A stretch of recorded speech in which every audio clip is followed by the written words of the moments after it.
እሺ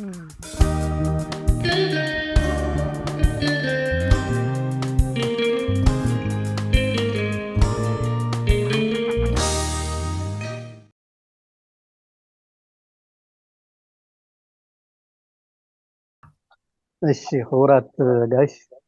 ሎማዓንቲ I can't be silent ምስ ጀነራል ጥዑት ገብረ ናይ እዞም ኣኼባ ምስታፍ ብምምፃእኹም ብጣዕሚ ነመስግን። ኣኼባና ዕዉት ክኾን ተስፋ ይገብር። ስለዚ መጀመርያ ኣኼባና I can't be silent about ትግራይ ንትግራይ ስቕ የብልን ሙቭመንት መሪሕነት የማነ ሓለፎም መእተዊ ዕላማ ናይዚ ኣኼባ ብምልከት ሕፅር ዝበለ መብርሂ ክህበና እዩ። ቀፂሉ መንግስቲ ኣብ ፀጋይ መእተዊ ከስዕብ እዩ እሞ ናብኦም ክወስደኩም የማነ ቀፅል። ንለይ ዶክተር ኣሸብር ኩልኩም ዕዱማት ኣጋይሽ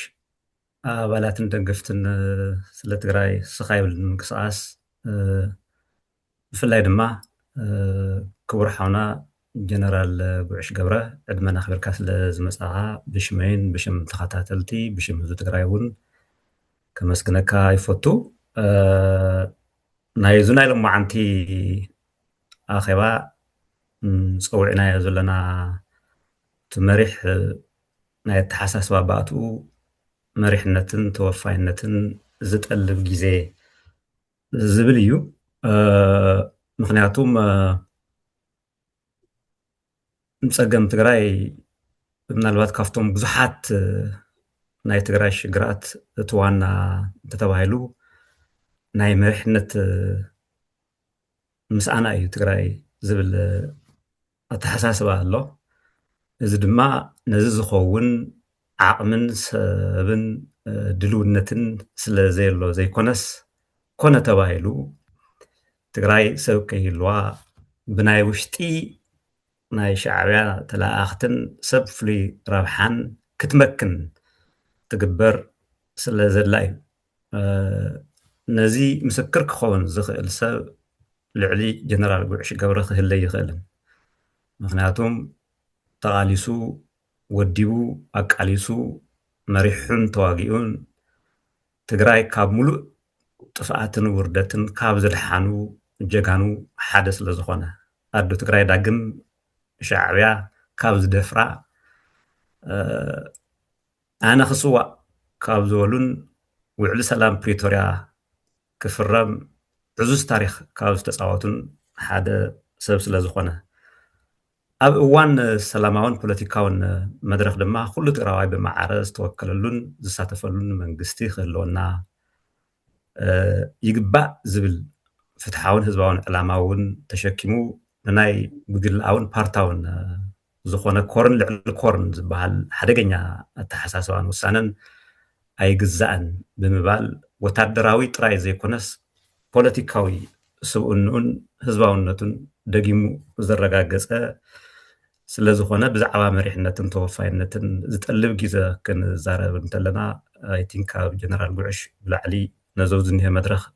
ዝምጥን ዘሎ ስለ ዘይመሰለና ትክክለኛ ጋሻ እዩ ኢልና ዓዲምና ኣለና። ጅግንነት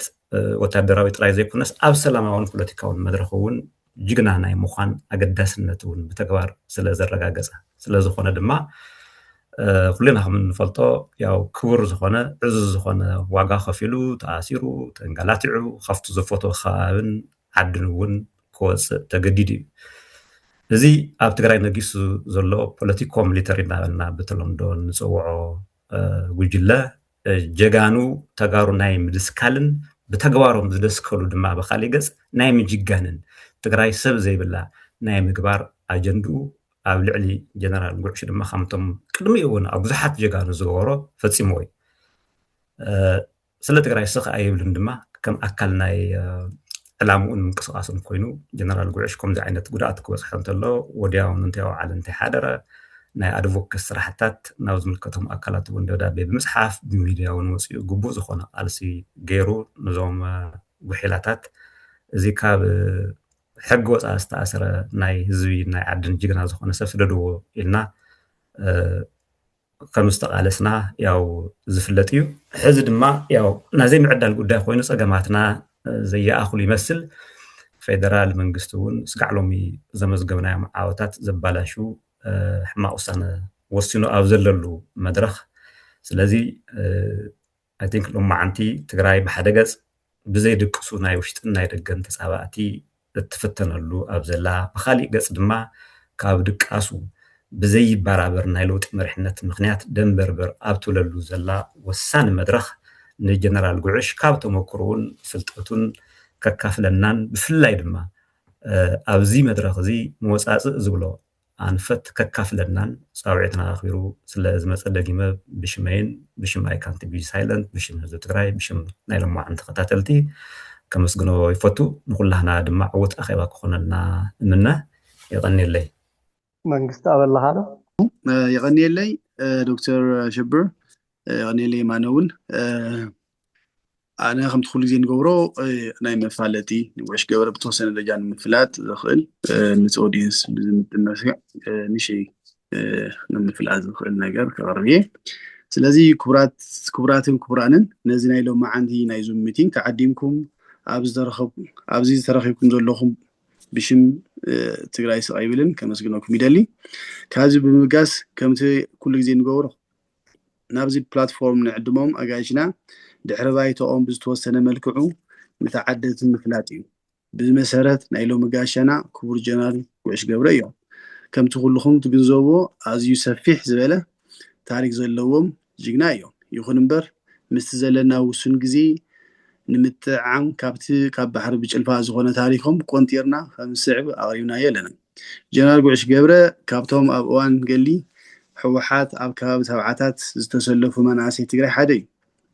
أوان برتاو قالسي دما كابترات هقال لاي كساب مرح رجمن بزيحو مستشعر زنبرة صلاي بشامبك أوبرت ناتوخاشي حزمسة حربنيا تقال سايو نايلوم الجنرال نايشعو تقال لاي قوش قبرة كابتن نسرع الدرقي نمكواز عبد سابع آتين ذاتو أهادوتات حانتو قوش قبرة زمرحا إيانيرا زتوهاو تولوخو باقواو زفتسامة السرعات حنسا أن حوارن كخبر كاب زقبور جوغان حدي بدحري دما تقال لاي وعش قبرة كاب كم تخم بحديش تودى بنا إيتابيا مكالا على سراويت تمديو أب استفاري صفحتات حلافنات كسرح دحر مسنح أب أوان كوينات إيتيو إرترا دما نزتورورو مريد تقرأ إيتابيا نمملاس لألاونة هاجر نمو حاسن أب استقبرة مخاته كابتون مرحة سراويت إيتابيا حدو خوينو زتواو حلافنات ببقعات قبوز توازع لعلاونة هاجر كخبر زجابران جينانا أيو بدحريو إذا أب سراويت بكل خال هاجر ما راح سراويت كوينو أب استمدوا مصطفى على صفحات حلافنت قبو ببقعت يوازع أب زنورو الجزي أب إثيوبيا زي تحسبنا بوليتيكالو تمسيو زلو تسيعيو دما أب لعل تجارو أب لعل تجراين تجارو زي تعدنا بدل متكعتن كل مدياو تحساتن مسألة تجارو سماي بصحو ابت هاجر زنوبو تغارو كلهم تارجت تغيروم بستيت اند نان ستيت اكترز تاريخ قريبو دفع بصحو وي جنرال قعش قبره اب لعل تغارو زبصح زنبره كل مدياو متقعتي احرينو ابت نا ايثيوبيا مكالا هاجر زنورو حلافنت حريحو نابت غناي بمخاد نابت زنبره ناي مخاته منقساس تحاويسو يو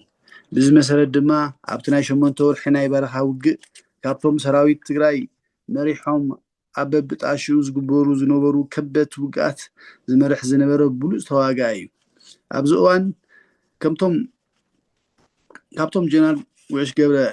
فصوم فليات في صامت هذه متكاس عبتس المات أوان زنبرو ناي مخته حيلي مزيت عدنا ناي لفنت سراويت ناي تحانا وق أبز جبرو لجزي بزحات تسفع قريصهم نزل شو سراويت مسعري كالنيو بقى زلنا تواقع حيلي نبتنو أبزل الأوان جنال قعش جنا عايف على عدلي وهاب النيلو اتقالسي خيقهم هيوت كابزور له زقاننا حديو بتماساسالي أبتجزي زقات مزنبرع عقل خازود كباتات مراحة بوليتيكان سراويتن أبزه دون الأوان نزيهم أب حدقا خيودو كبت وقات بممرح نتمرحنت ካብ ናይ ምድምሳስ ሓደጋ ክወፅእ ዝለዓለ ተራ ተጫዊቱ እዩ ጀነራል ጉዕሽ ካልእ ፍሉይ ቅያ ድማ ኣብቲ ቁርፂ እዋን ናይ ፕሪቶርያ ስምምዕነት ንምኽታም ድርድር ኣብ ዝካየደሉ ግዜ ነቲ ስምምዕነት ክፍረም ከም ነጥቢ መቐይሮ ተገይሩ ዝውሰድ ሰራዊት ሻዕብያ እቲ ውዕሊ ከይፍፀም ብኣንፈት ዓድጋ ዘዋፍሮ ዕሱብ ወራሪ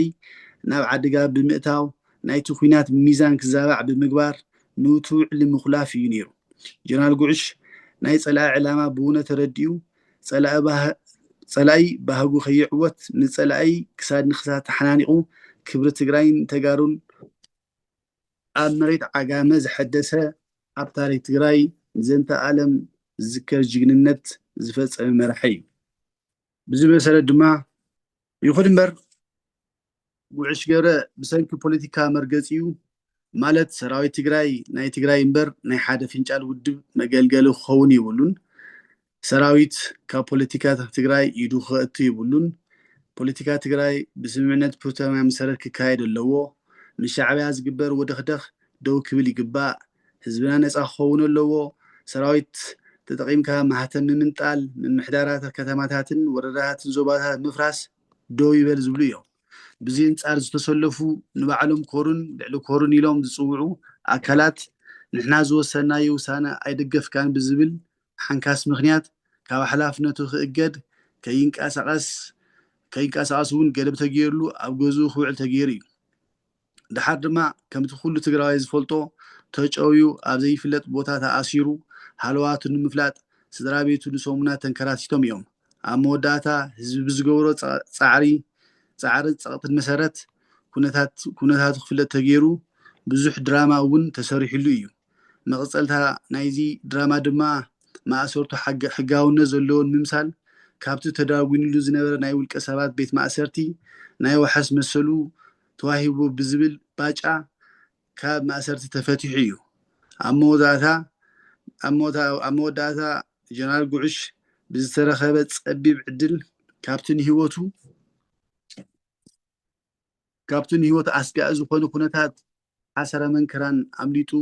ናብ ስድሩ ብሰላም ተሓዊሱ እዩ ሎማዓንቲ ድማ ስለ ትግራይ ስቕ ኣይብልን ብዝገብረሉ ዕድመ መሰረት ኣብ ዲያስፖራ ዝርከብ ፈተውቱ ተጋሩ ንኽራኸብ ኣብዚ ናይ ዚም ሙቲንግ ተረኺቡ ኣሎ ስለዚ ደጋጊመ ንኽቡር ጅግና ጉዕሽ ገብረ እንኳዕ ብሰላም ናይ ዚ መድረኽ መጻኻ እናበልኩ ኣብዚ መድረኽ ንዝህልወካ ፃንሒት ሰናይን ፅቡቕን ክኸውን ይምነየልካ ይቐኒየለይ ቴንክ ዩ يغني منقصاب كابزي بمقصال ياو قوش قورة بزعو تزاريونا أين ودون hopefully هذا معلتي ويا هذا وقتي قبو كبري إنه هو اللي كما تخليه نجزي وجن بقطتا نا قوش قورة كوسدوكم قوش قورة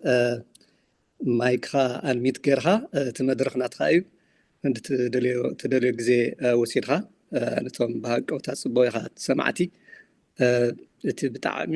ጽበይዎ መግለጺ ክትዎም ጽቡቕ ሚት ኮነላ ተስፋ ይገብር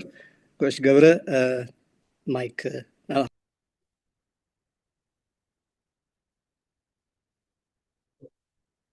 ራይ ይቐኒየለይ በመጀመሪያ ዝኸበርኩም ጀጋርና ናይ ዲያስፖራ ኣባላት ስለ ትግራይ ስቕ ኣይንብልን ዝብል ውዳበ ፈጢርኩም ኣብ እዋን ዕጥቃልስን ሕጂ ብድሕሪኡ ገጢሙና ዘሎ ፀገምን ንምብዳህ ብዘይ ምስልካይ ብዘይ ምድካም እትገብርዎ ዘለኹም ፃዕሪ ዓብይ ምስገና ክብርን ኣለኒ ብተወሳኺ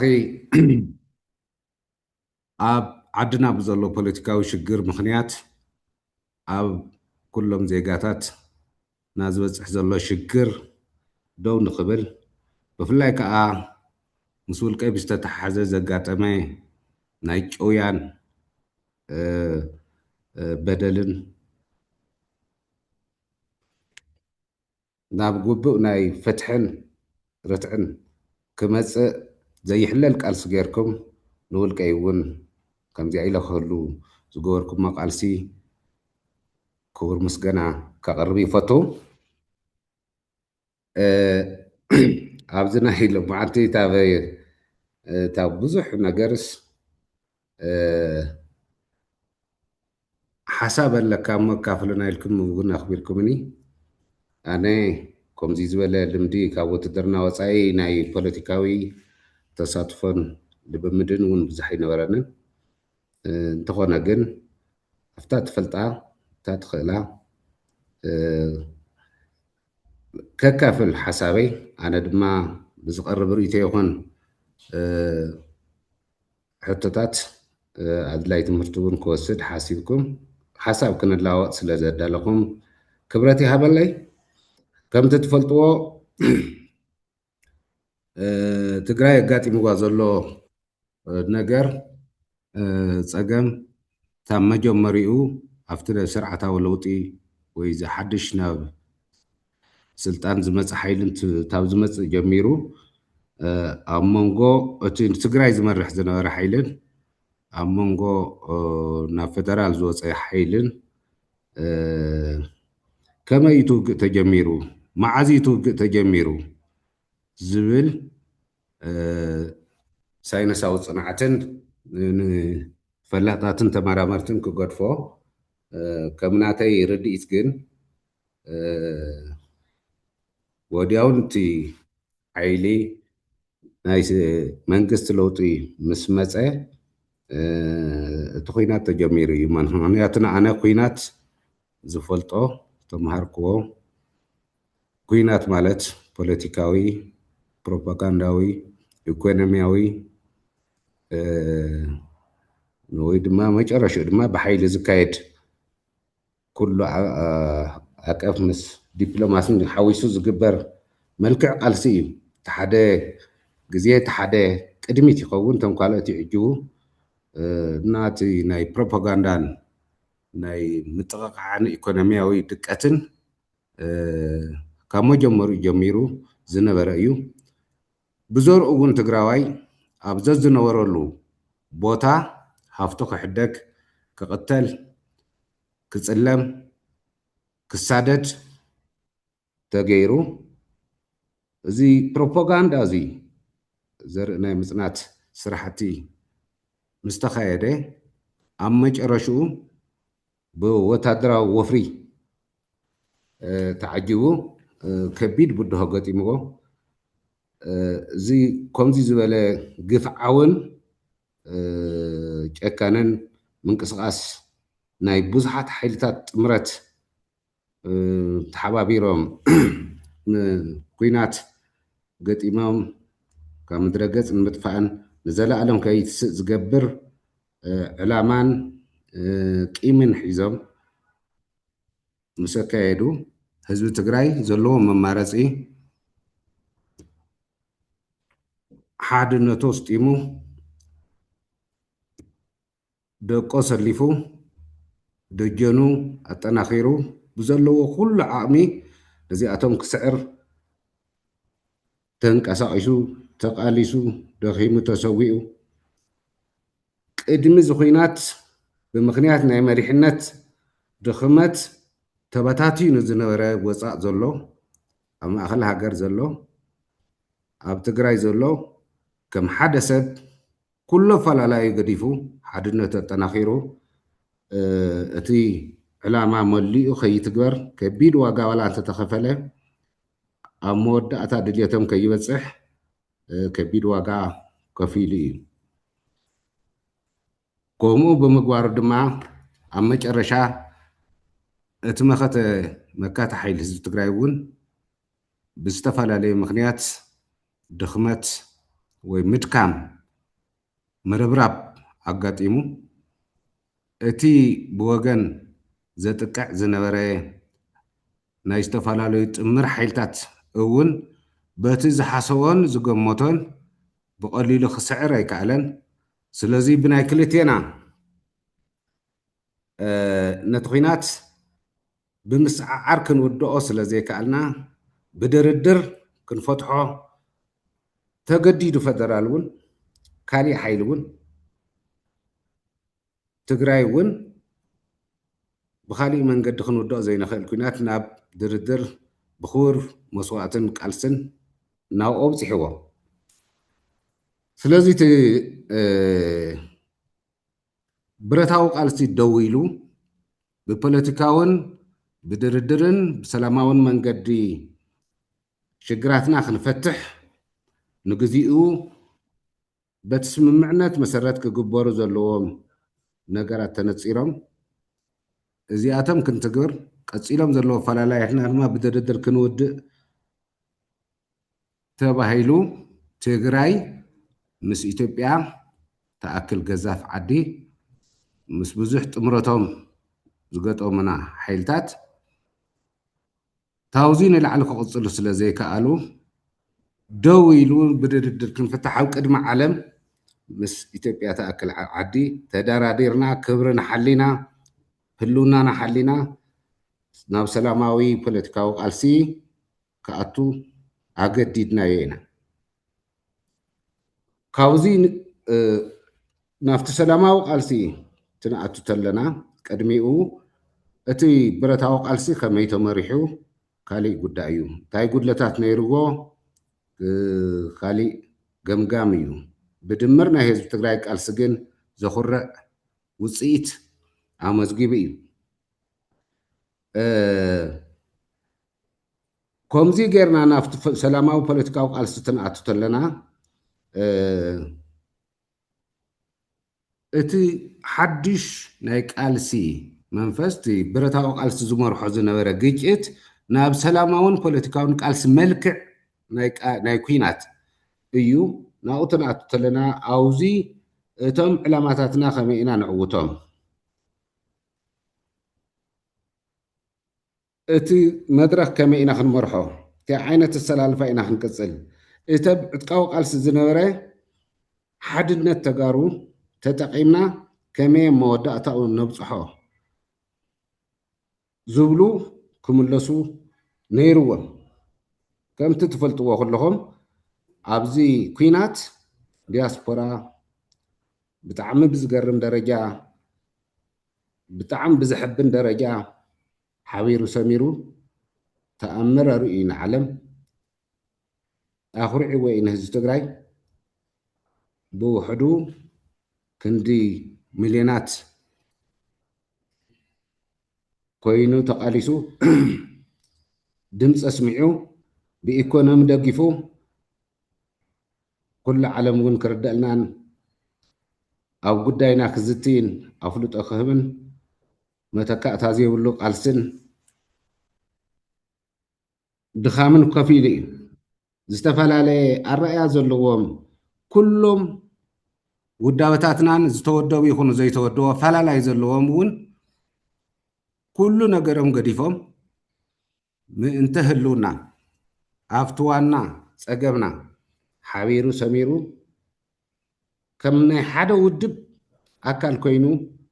بتقراوينت ببهراو ربحام بهلونا ناي حوار سأجم توديو سلطة على سي ازي كاب قلعة سعبي بعدمن تيتفلالي بهايمانت تيتفلالي بصوتان تيتفلالي بمحوراوي صفحون تيتفلالي كله حاويرو سلطة على سي زترخبه دمو تاريخاون وصيتيو ازي غيرنا ناب تبرتاو قالسي دويلو تجديدو ناب وعل ناب سلاماو قالسي كنساغاغر اخيلنا يتوصيتو ناوزي كنساغاغر تلنا كمي يتجميرو تي سلاماو قالسي تافت حدا ملكع قالسي تخينات دو مسوله خمي يتساغاغير مسرتاوي مثلا نحي اتي نفلط نجر كم اتوي تتقيم اللمبر افضل اوان زيا كلت مسرتاو نجرات نيرنا حنتي كنملسن زنورنا اتحت زنورنا منغست فريسو غزياو منغست خنقاقم بهصص سلازي دما باجت كنركب بمدحانيت حصرات زموت زنور حزبنا ተጋደልትና ክንሕክም ክንንከባኸብ መሃያ ንክልተ ዓመት ዘይረኸበ መንግስቲ ሰራሕተኛና መሃያ ረኺቡ መሐከምን መዕንገልን ነገር ክረክብ እዚአን ብምስኣኑ ዝረግፍ ዝነበረ ህዝብና በብመዓልቱ ሞት ንቆፅር ስለ ዝነበርና ብጣዕሚ ኣድላይ ጥራሕ ዘይኮነስ ናይ ሂወት ኣድሕን እዩ ነርቲ ግዝያዊ መንግስቲ ምምስራት ታብኡ ሓሊፉ ኩሉ ህዝብና ድማ ዕፅዋ ስለ ዝነበረ ናይ ባንኪ ናይ ቴሌ ናይ መብራህቲ ናይ ሸቐጥ ኣገልግሎት ኣይነበሮን ስለዚ ካብን ናብን ሸቐጣት ተንቀሳቂሶም ኣገልግሎት ክፍቲ ኮይኑ ኣብ ባንኪ ዝነበሮም ገንዘብ ሰባት ኣውፅኦም ሂወቶም ከድሕኑ ብጣዕሚ ህፁፅ ጉዳይ እቲ ሓድሽ ግዝያዊ መንግስቲ በቲ ስምምዕነት መሰረት ክቋቋም ነይርዎ እቲ ካሊእ እቲ ሓድሽ ናይ ቃልሲ ኣገባብ ሰላማዊ ቃልሲ እንታይ ዓይነት ግባት እዮም ክህልውዎ እንታይ ዓይነት ሽቶታት እዩ ክዕውት ከመይ ዝበለ ቃልሲ እዩ ክካየድ ከመይ ተወዲብና ኢና ሕጂኸ ከምታ ናይ ዝሓለፈት ኣብ ደገን ኣብ ውሽጥን ኮይና ሓቢርና ንኸዶ እቲ ተፈጢሩ ዝነበረ ሓድነት ከመይ ኢና ክንዕቅቦ ዝብል ክምለስ ነይርዎ ኣብዚ ቅድሚኡ ዝቀረበ ፕሮፖዛል የለን መሪሕነት ዘቕረቦ ፕሮፖዛል የለን ዝተዳለወሉ ነገር የለን ድንገት እዩ ከም ብሓድሽ ሰላማዊ ቃልሲ ከመይ ይምራሕ ዝብል ናብ ምይጥ ኢና ኣቲና ነርና እቲ ቅድሚኡ ዘሎ ግን እቲ ህዝብና ዝበፅሖ ዘሎ መዓልቲ ዝመውት ዘሎ ህዝብና ከመይ ደው ነብሎ እንታይ ኮይኑ በቲ ስምምዕ ባጀት ዘይለኣኸት ንብል መንግስቲ ስለ ዘይቋቋምኩም ንመን ክልእኮ ዝብል ኢሉና ኢሎም መንግስቲ ስለዚ ኩሉ ደው ኣቢልና እምበኣር ኣብ ሓፂር ግዜ እቲ መንግስቲ ነቋቁሞ ሞት ህዝብና እቲ ዝመውት ዘሎ ህዝብና ንብፅሓሉ ኢልና ናብ መንግስቲ ምቋቋም ኣቲና እዚ ትነቋቁም ተለና እቲ ዝነበረ ሓድነት ክትሕሉ ናይ ኩሎም ኣሳታፊ ዝኾነ ግዝያዊ መንግስቲ ክትምስርት ኩሉ ክማየጥ ከመይ ኢና ክንምስርቶ ዝብል ኩሉ ሓሳብ ክወሉ እቲ ምርዳእ ዝዓሰሎ ክኸውን ግዜ ክወስድ እዩ ግን ድማ ግድን እዚ ጉዳይ እዚ ድማ ብዙሕ ሰብ ዝኣምነሉ ዝቕበሎ ክኸውን ድማ ኣለዎ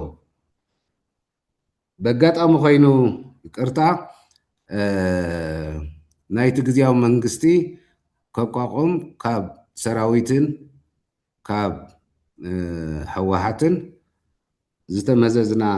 መቋቋምቲ ኮሚቴ ተባሂልና ሓደ እየ ነይረ ስለዚ ኣብ 10 መዓልቲ ውሽጢ እቲ ግዝያዊ መንግስቲ ክነቋቁሞ እንተዘይክኢልና ብዙሕ ሰብ ክንስእን ኢና ዝብል ናይ ኩሉ ኣንፈት ዝተቐመጠ ነይሩ ምርዳእ ነይሩ ለይትን ቀትርን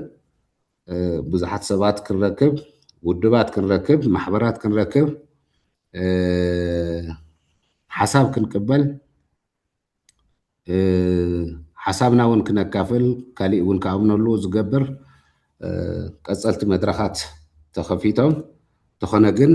ብምክንያት ቀልጢፉ እቲ መንግስቲ ክቀውም ስለ ዝነበሮ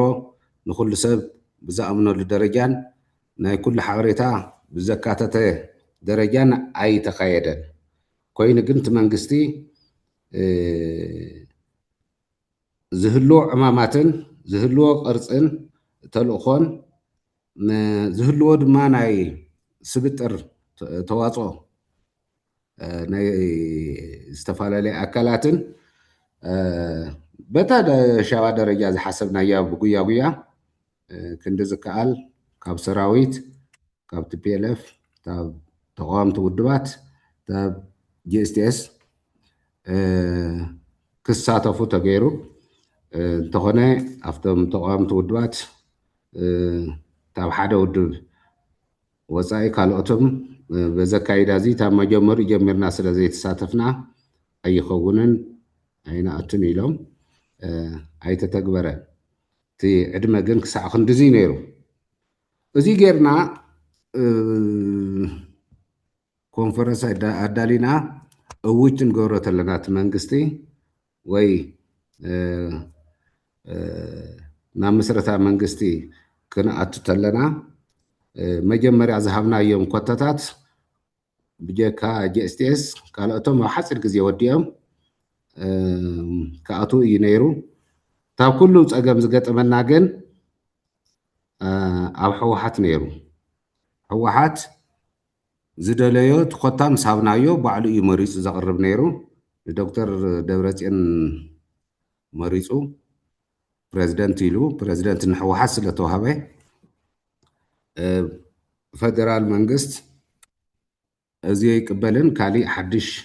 እንተዘይኮይኑ ንዓተይ መሰል እውን ስለ ዘለዎ መንግስቲ ምቋቋም ካሊእ ክትገብሮ ኣለኩም ዝብል መፅዩ ኣብኡ ምልልስ ነይሩ ብድሕሪኡ ካልኦት ናብ ምጥቃም ትኸይድ ተሎ ሰሓቦ ክተቶ ወይ ዘይምስምዕማዕ ኣብ ማእኸል ተፈጢሩ ልዕሊ ወርሒ 10 መዓልቲ እውን ክንደይ ሰብ ከም ዝመውት በቲ ዝነበረ ኩነታት ኩለኹም ትፈልጡ ኢኹም ግን ልዕሊኡ ብዙሕ ግዜ ክወስድ ምክንያት ኮይኑ ብድሕሪኡ ብዙሕ ገልታዕታዕ ተጋጢሙ ብኣቶም መሪፆም ምስ ቀረቡ እቲ መንግስቲ ተቋቒሙ ወዲያውን ዝተፈጠረ ነገር ኣነ ክብሎ ዝደሊ እቲ ፕሮሰስ ኣይኮነን እቲ ረሾ ናይ ሓይልታት ተሳትፎ ብግልፂ ኩሉ ዝተኣማመነሉ እዩ ነይሩ እቶ ውሽጢ ሕወሓት ዝነበረ ፀገም ብዙሕ ጎሊሁ ዝረአ ኣይነበረን ንእገለ ተቐቢለ ንእገለ ኣይቅበለን ዝብል ናይ ፌደራል ክስታይ ምስ መፀ ግን ከመይ ንዓይ ዘይተቐበለ ንእገለ ተቐቢሉ ብዝብል እቲ ፅልኢ ካብ ወጋሕትኡ ካብ መጀመርያ ናይ ውድብን ኣብ መንግስትን ዝሳተፍ ሓይሊ ምምዳብ ምስ ጀመረ ባዕሉ ትውድብ ሻው ጀሚሩ ምክፍፋል ጀሚሩና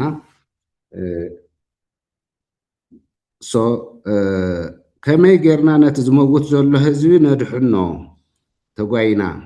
ከመይ ጌርና ነቲ ሓድሽ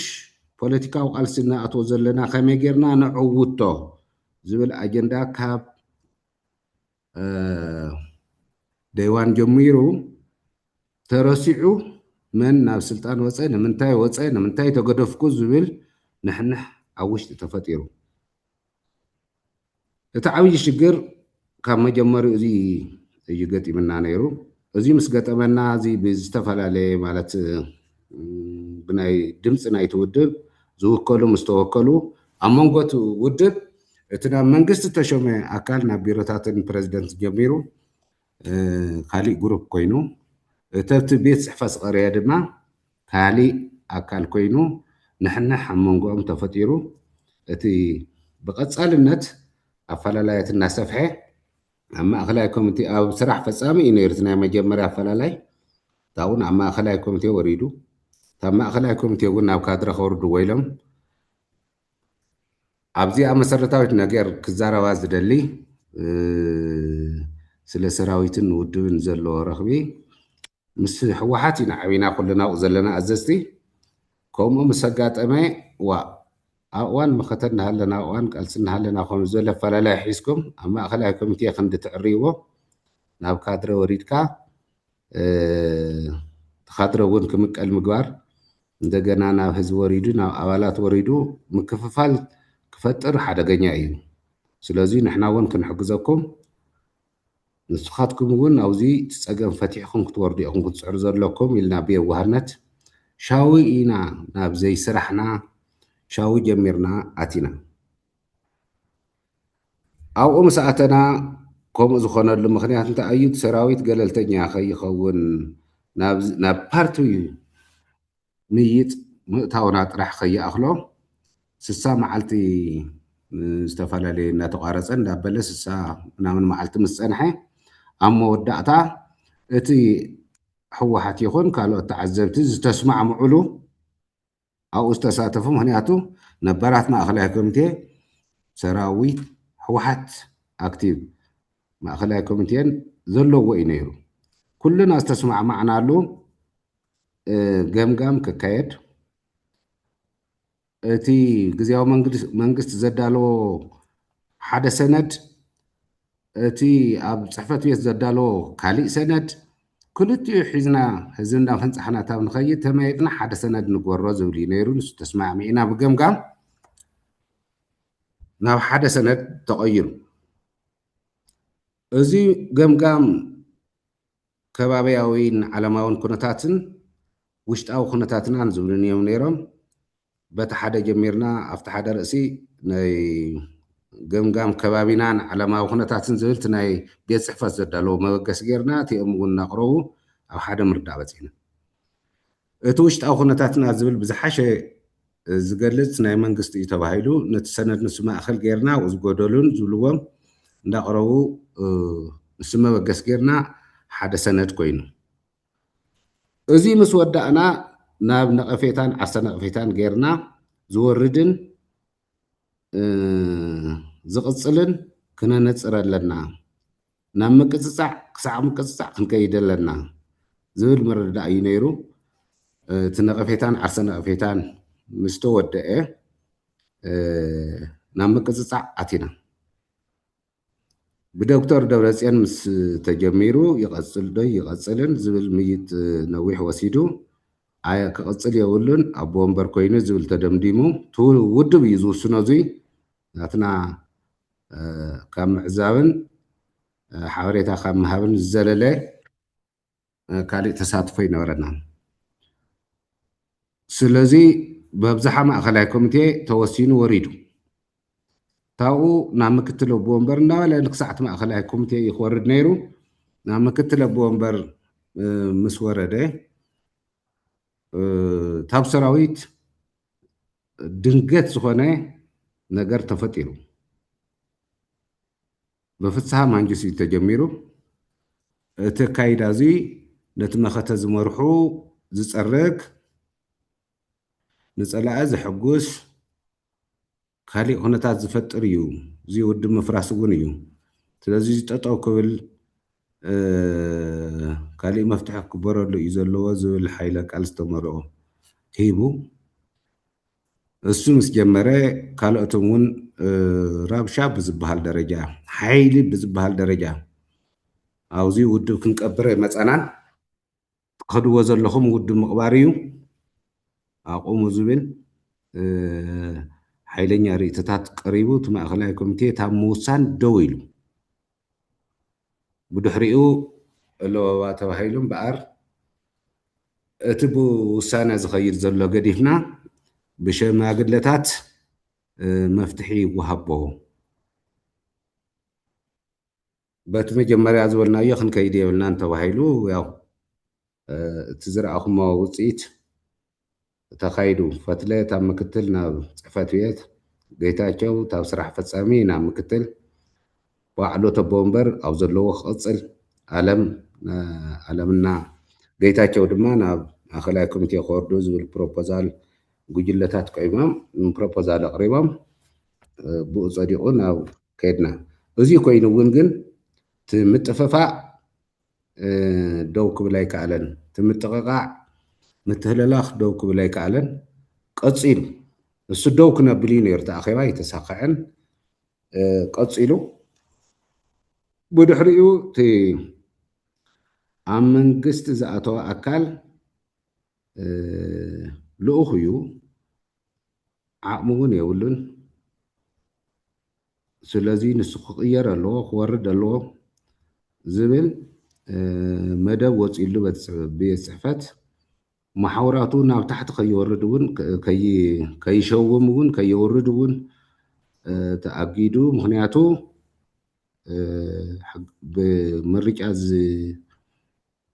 ዝቆመ ሓይሊ ስለ ዝኾነ ታሕቲ ዘሎ ናብዚ የእትወካን ቤት ፅሕፈት ዘይወሰኖ ውሳነ እውን ዞናት ክትምድብ ኣይግባኣን ቤት ፅሕፈት እዩ ከቕርብ ዘለዎ ንዞን ኣመራርሓ ታውን ታሕቲ ድማ ምንም ዓይነት ክትነክእ መመሰል የብልካ እንተባሂሉ ምንም ዓይነት ስራሕ ከይሰርሕ ተገይሩ ታው ሓሊፉ ሰራዊት እውን ክትእዝዝ ዘይትኽእልን ዝብል ድማ ታው ሰራዊት እውን ኣመራርሓ እውን ንሕና ናይ መኸታ ሓይሊ ኢና ስሩዕ ሰራዊት ኣይኮናን ስለዚ ፕረዚደንት ክእዘና ይኽእልን ዝብል ኣብቲ ሰራዊት እውን ተላዒሉ ባዕሉ እቲ ግዝያዊ መንግስቲ ተቋቋመ እውን እተን ዝተዋህበኦ ልኡኻት ትኩረት ሂቦ ካብ ምስራሕ ኣንጻር ናይ ባዕሉ ዓብይ ሽግር ውስንነት እውን ነይርዎ ብኣውርኡ ግን ንኸይሰርሕ እውን ዓብይ ዕንቅፋት ብሰራዊትን በቲ ፓርትን ስለ ዘጋጠመ ተደሚሩ ምንም ዓይነት ስራሕ ኣብ 2 ዓመት ክንሰርሕ ኣይከኣልናን መጨረሻ እምቢታ ካልኦት ውሽጣዊ ስራሕትን እናተሰርሐት መንግስቲ ክሰርሕ ናብ ዘይኽእለሉ ደረጃ ወሪዱ ነቲ ተኣገደ ነቲ ተሸመ ኣይፍፀም ተባሂሉ ደው ኢሉ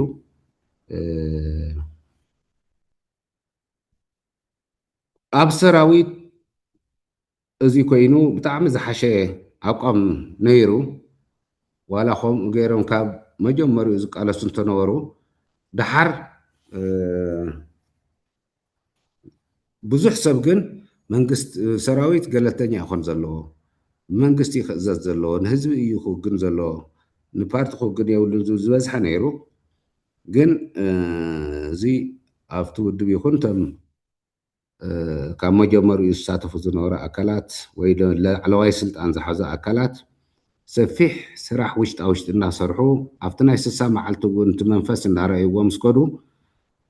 ይዕንቅፉና እዮም ዝበልዎም ሰባት ኣህርታቶም ታብኡ ሰብ እናተመልመለ ኦሪንቴሽን እናተዋህቦ ፒፒ እዮም ንእገለ ምስ ፀላእቲ እዮም ዝሓብሩ ዘለዉ ገንዘብ ተዋሂቦም እዮም ዝሰርሑ ዘለዉ ነዚኣቶም ክትክእዎም ክተፅላዕልዎም ክትብትንዎም ኣለኩም ደው ክነብሎም ኣለና ዝብል ፀለመታት እንዳተካየደ ፀኒሑ ልዕልየና ብፍላይ ኣብ ገለገለና ድሓር ዝተገለልና ንሕና ግን ኣይንፈልጥን ከምኡ ዘካይዱ ዘለዉ ምዃኖም ብሕቢእተይ ግን ተሰሪሑ ኣብ ኩለን ኣህርታት እውን ነዚ የተገሩ እዮም ዝበሃሉ ሰባት ብዝተፈላለየ ጥቕማ ጥቕምን ምድንጋርን ውድብኩም መድሕኑ እንዳተባሃሉ ህዝብኩም መድሕኑ እውን ኣለዎ እንዳተባሃሉ ኣብዚ ክስለፉ ተገይሩ ኣንጻር እቲ ግዝያዊ መንግስቲ ኣንጻር ኣብቲ ውድብ ብርቱዕ ነቐፌታ ዘዕርፉ ዝነበሩ ሰባትን ናይ ሰራዊት ኣዘዝትን ሰፊሕ ውዳበታት ተፈጢሩ ሓደ ዓይነት ኣተሓሳስባ ሒዞም ሰራዊት እውን ኣብ ቁፅፅር ኢሉ ሰራዊት ትብል ተለኹ ኣነ ልዕሊ ኮር ዘሎ ሓይሊ ብዝሕ ዝበለ ሓደ ዓይነት ኣተሓሳስባ ክሕዝ ገይሮም እዚ ምስ ገበሩ ንሕና ጎኒ ንጎኒ ኣብቲ ናይ መጀመርያ ጀሚርና ካብ ኣርሚ ኣዘዝቲ ንላዕሊ ካውንስል ዝበሃል ውዳብ ኣሎ እቲ ገጢምና ዘሎ ፀገም ከመይ ንፍታሓዮ ተኣይት ፀገም ከመይ ንውፃእ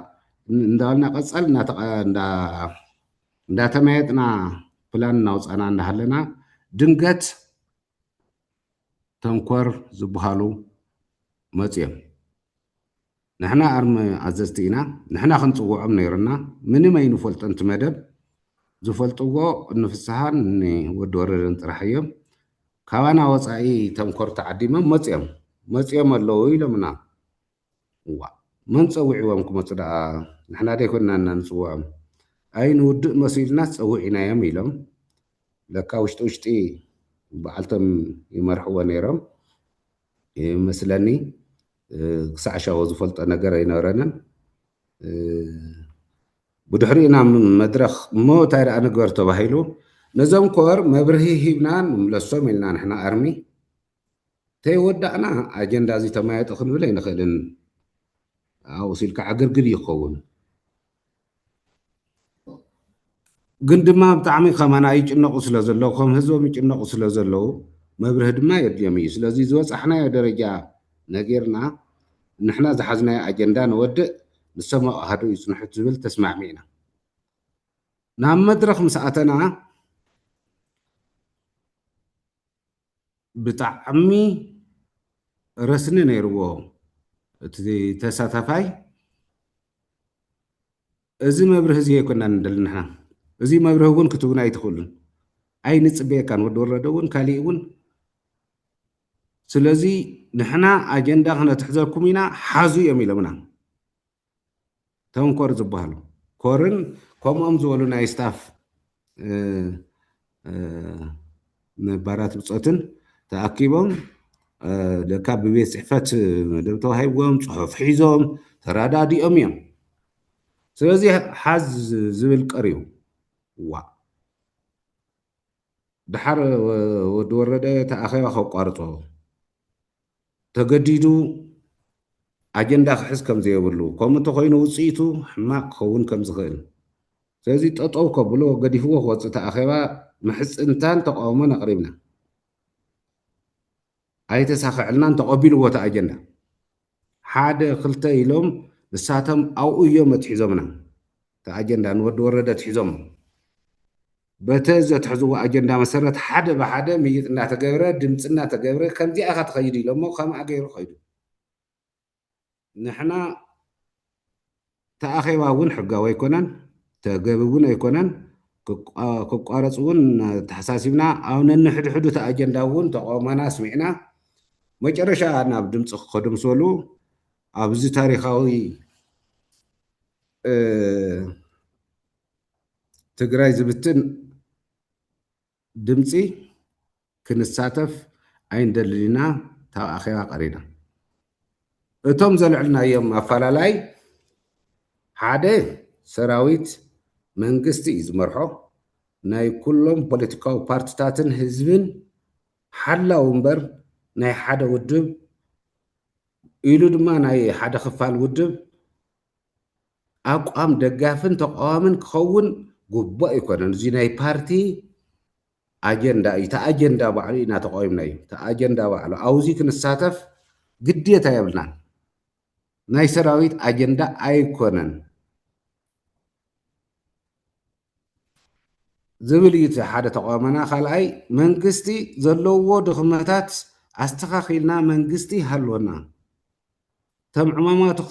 ክፍፅም ድማ ክንሰርሕ ኣለና ታብኣቶም ትቁልፊ ናይ ትግራይ ምርግጋእ ስራሕ እዩ ሰራዊት ድማ እዚ ይሰርሕ ናብ ስራሕና ንእቶ ካብ ደገ ዝመፀና ስግኣት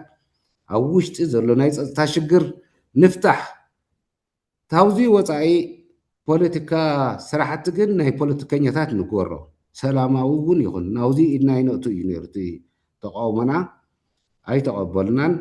ንሕና ታብ ኣኼባ ወፂና ብድሕሪኡ ንሕና ኣብ ገዛና ኮፍ ኢልና እንዳሃለና ካልኦት ሰባት ተወኪልለን ተነኣሃደና ንሕና ን11 መዓልቲ ማንም ሰብ ዝረኸበና እውን የለን ተኣጊድኩም ኢኹም ዝበለና ሰብ እውን የለን ንሕና ዝሰማዕናዮ ኣብቲ ኣኼባስ ንንእገሌ ነቲ ስራሕኩምስ ንእገሌ ተወኪሎም ኣለዉ ዝብል ወረ ኢና ሰሚዕና ብሕጊ ከምኡ ኣይግበርን ተመሓድሮ ዝነበርካ ሓይሊ ሰብ ማተርያል ኩሉ ናይ ምእዛዝ ስልጣን ንእገሌ ረኪብካ ካብዚ ዕለት እዚ ጀሚርካ ኣብዚ ከይትሳተፍ ተባሂሉ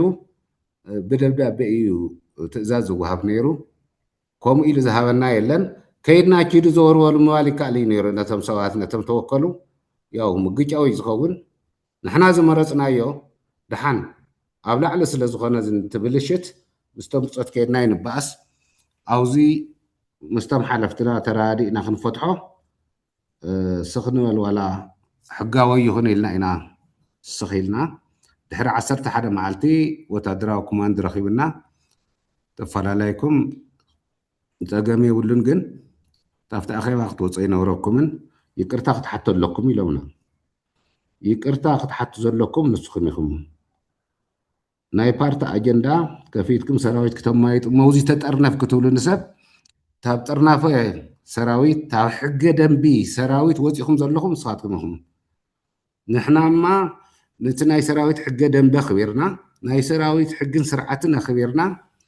ብኡ ሞት ዘቕፅዕ ይኹን ዝእስር ይኹን ተህልዩና ጥፋት ጠይቑና ሕገ ደንቢ ኣለና ታውዚ ወፃኢ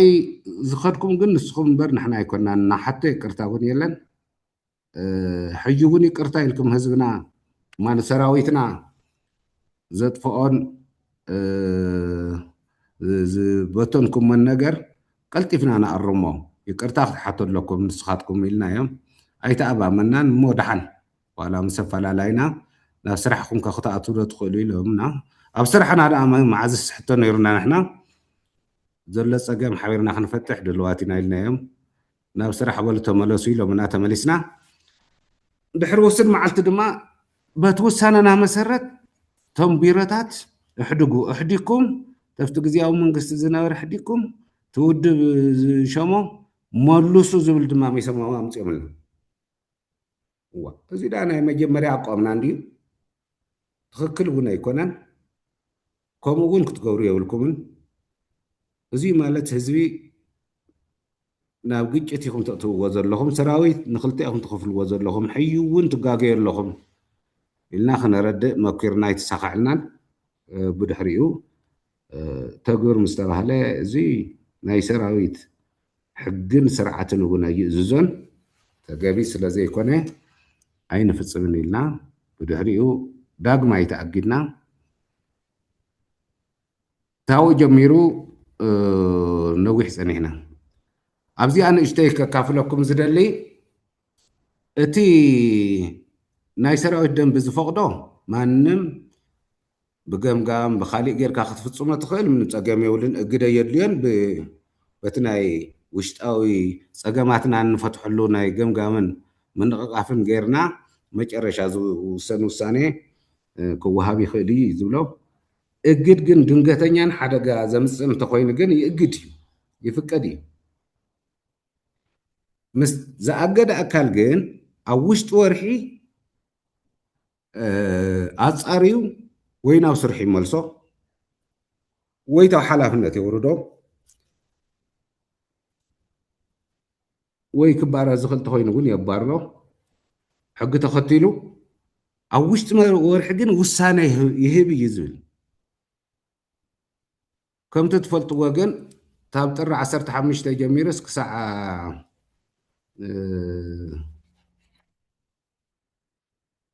ነሓሴ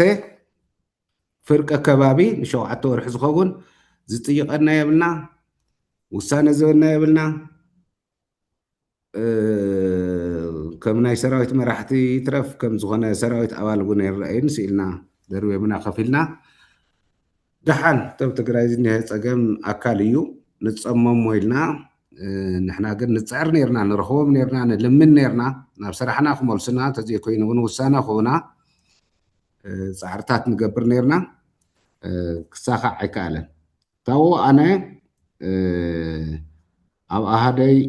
ብሰለስተ ኣርባዕተ ዝበሃሉ ሰባት ብቤት ፅሕፈት ዝተወደቡ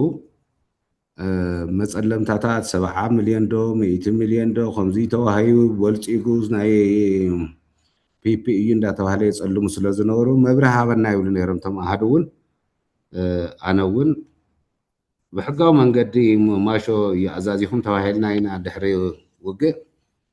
ወደ ሸብር ምስ ወፀ ናብ መንግስቲ ስራሕ ተደጋጋሚ ጠይቀዮ ኣሃደ እውን ትጥይቆ ነይራ ክገብሮ ስለዘይከኣለ ስለዚ ኣሃደይ ዋላ ባዕልካ መፂኻ መብርሂ ሃበና ምስ በሉኒ ናብ ኣሃደይ ከይዲ ሓደ ሕጋዊ እግድ የብለይን ግልፂ ክኸውን ዝደልዮ ምንም ዝተዋሃበኒ ደብዳቤ የብለይን ክልተ እቲ ዝፅለሞ ዘለኹ ፀለመ መልሲ ናይ ምሃብ መሰል ኣለኒ እሱ ድማ ተኸልኪለ ሰለስተ ኣሃደይ ድማ ክሳናበት እውን ስለ ዘለኒ እዞም መብርህታት እዚኣቶም ክህብ ናብ ኣሃደይ ኣትየ ብድሕሪኡ ናብ ካሊእ ደረጃ ወሲዶሞ ብዛላምበሳ ኣንፈት ናይ ሻዕብያ ሓይሊ ብስንቃታ ኣንፈት ናይ ወገን ሓይሊ ብሓይሊ ክፈትሕዎ እቲ ጉዳይ ምንቅስቃሳት ምስ ገበሩ ትግራዎት ነንባዕሎም ክዋግኡ ኣይኣምንን ዋላ ዝደለዮ ጉድለት ይሃልዎ ክዋጋእ ግን ስለዘየብሉ ሽማግለታት እውን ይጥይቁ ስለ ዝነበሩ ተመሊሰ مستملسكو ودورد ورخيبهم شماغلن عنان بحدا خف بيلم ناتنا طفاتيو كسعلم كنصنحو ما ينورنا حيجو نامدوم كنطوم ኢና ስለዚ ቅርታ ጎርልና ኢሉ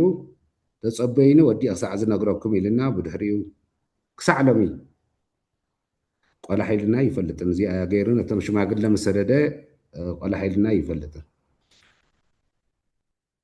ስለዚ ድሕሪ ናይ ሰራዊት ውሳነ እቲ መንግስቲ ብሓይሊ ተባሪሩ ብድሕሪኡ እውን ናይኒ ዓድግራት መቐለ ደቡብ ምብራቅ ራያ ዕብይ ዝበሉ ተቃውሞታት ነይሮም ምስቲ ህዝቢ እንደ ከይትጋጨው በጃኹም ግደፍዎ ብሓይሊ ይትግበርዎ ብልዝም እንደፍትሕዎ እንዳበልና ንልምነና ኩሉ ብሓይሊ ተጣሒሱ ዝባረር ተባሪሩ ንበረኻ ክወፅእ ተገዲዱ ትዝነበረ መንግስቲ ፈሪሱ ግዚኡ እውን ወዲእ ስለ ዝነበረ ድሕሪኡ ታደሰ ተሸይሙ ታደሰ ምስተሸመ ታግብ ተወዲኣ ንሕና ለሚናዮ ነርና ታደሰ እቲ መፈንቅለ መንግስቲ በቲ ሰራዊት ክምራሕ ብምስቲ ውድብ ኮንካ ምስ ሰራዊት ኣመራርሓ ኮንካ ሰሪሕካ ኢኻ ድሓን ይኹን ግን ታብ ብሕጂ ግን ክሓሶ ዝህዝቢ ሌላው መሬቱ ክመለስ ልምዓት ክጅመር ምስ ፈደራል ምርዳእ ጌርካ ንእሽተይ እፎይታ ክረክብ እተናይ መንግስቲ ስራሕቲ ክዕወታ ስራሕ እሞ ብዝመፃኻ ምፃእ ዋላ ኣብ ጎንካ ኮይንና ክንሰርሕ ኢልናዮ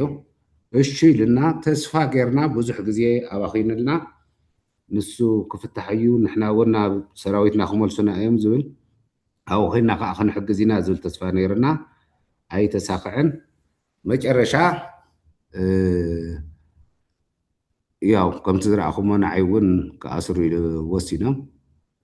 ትናተይ እስር ወይ ብሕጊ ምጥያቅ ኣይኮነን ከምዚ አንተ ተገልጸ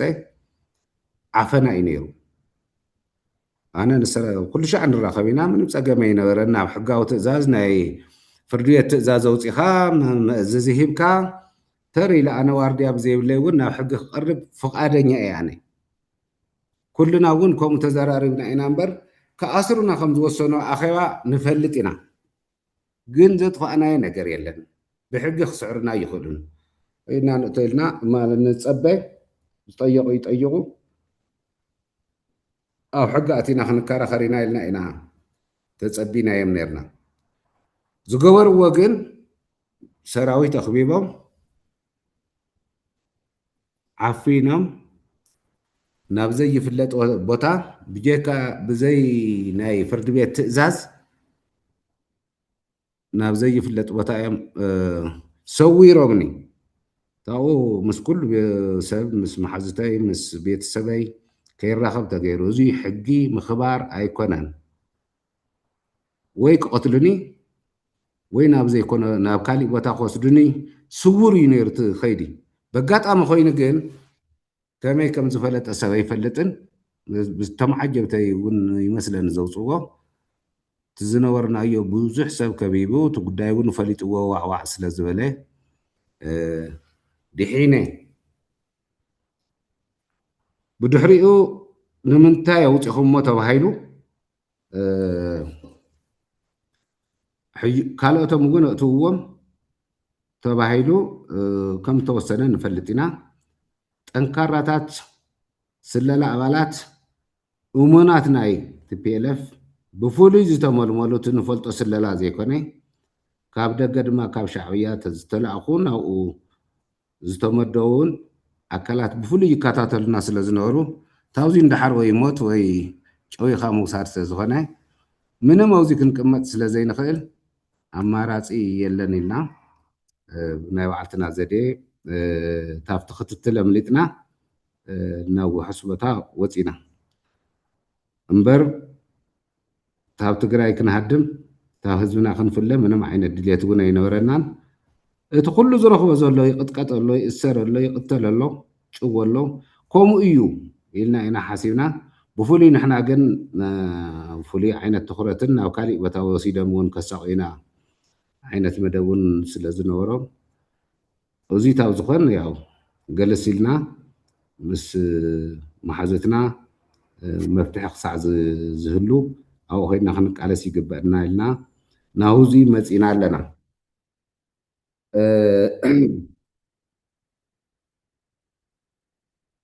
ካልኣይ እቲ ግዜያዊ መንግስቲ እቲ ካልኣይ ምስ ተቋቋመ ምንም ዓይነት መንግስታዊ ስራሕቱ ኣይፈፀመን ሕወሓት እውን ታፍቲ ዝነበረ ውፅኢት እንዳረኣየ ንድሕሪት እንዳገምገመ ክመሓየሽ እዩ ዝብል ተስፋ እዩ ነይርና ነገር ግን እንዳኸበደ ይኸይዱ ብፍላይ ሰራዊት ኣመራርሓ ብጭካነ ብዝተመልኦ እዮም ከይደሞ ኣነ እዚ ክገልፀን ዝደሊ ነገራት ኣለዋ ሕዚ መንግስቲ ዝበሃል የለን ኣብ ትግራይ መንግስቲ ማለት ታደሰ ወረደ እዩ ኮይኑዎ ዝመርሖ ዞባ የለ ዝመርሖ ሰራዊት የለ ዝመርሖ መደብ የለ ቦይኑ ከፍ ኢሉ ጥራሕ ኣይኮነን ካልኦት ተዝኣትዎ ክሰርሕ ይከኣልኩን ተዝብል እውን ሓደ ፍታሕ መመፀ ነይሩ ኣለኹ እየ እናበለ እዩ ዝኸይድ ግን ቦይኒ እዩ ሕወሓት ዘይወሰኖ ምንም ዓይነት ገብረ ይኽእልን ሰራዊት ኣዘዝቲ ዘይወሰኑ ምንም ዓይነት ነገር ገብረ ይኽእል ስለዚ መንግስቲ የለን ሕወሓት ኣነ ሕወሓት ኢለ ዝገልፆ ዘለኹ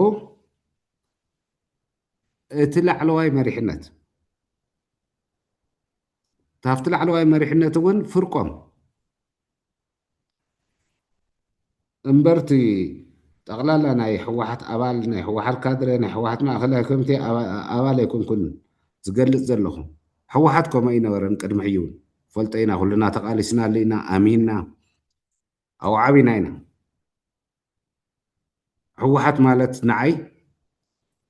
እንስዩም እዮም ሕወሓት ማለት ንዓይ ነባይ ፀሃየን ነባይ ነብሶ እዮም ሕወሓት ማለት ንዓይ እንዘርአ ያስገደም እዮም ኣብ ቅድሚ ደቆም ኣብ ቅድሚ ደቁ ዘርአይ ኣነ ብፀላእ ተማሪኸ ህዝበይ ክዋረድ መንነተይ ክዋረድ ኣይደልን ክስዋኤ ንሱ እዩ ክብረይ ንሱ እዩ ናይ ውድበይ ዓላማ ኢሉ ብሽጉጡ ሰትዩ ኣብ ቅድሚ ደቁን ሰበይትን ኣባራታቲዑ ዝተሰውአ ናይ ሕወሓት ታሪክ ኩሎም መራሕትና ንዓና ዘምህሩ ከምዚ እናገበሩ ዝሓለፉ ጀጋኑ እዮም ናይ ሕወሓት መራሕቲ ከምኡ ኢና ንፈልጥ ዞም ናይ ሕጂ እኒኦ ናይ ሕወሓት ሰራዊት ኣሽምባይ ምስ ካሊእ ምስ ኣባሎም ምርዳእ የብሎም ንባዕሎም ምርዳእ የብሎም ብጀካ ስልጣንን ብጀካ ጥቕሚ ኢኮኖምያዊ ጥቕምን ካሊእ ውራይ ዘይብሎም ሓይሊ እዮም ስለዚ ሕወሓት ሙሉእ ብሙሉእ ተቆፃፂርዎ ኣሎ ምስ እዚኣቶም ከም መሳርሒ ተወታደር ተቆፃፂርዎ ኣሎ ኩሉ ሰራዊት ትንብል ተለና ንኩሉ ኣይኮናን እቶም ኮርን ልዕሊ ኮርን ዘለዉ ታብኣቶም እውን ውሕዳት ተኣመንቲ ዝቆፃፀርዎ እዩ እዚኦም ክልቲኦም ጥምረት ፈጢሮም ከይኣክል ሕጂ ድማ ሙሉእ ብሙሉእ እቲ መንግስቲ ግለሰብ ይኹን ካሊእ ይኹን ሕወሓት እቶም ናይ ሰራዊት መራሕቲ ሙሉእ ብሙሉእ ናይ ሻዕብያ ልኡኽ ፈፀምቲ እዮም ኮይኖም ዘለዉ ሕዚ ሙሉእ መረጃ ከቕርብ ይኽእል ያነ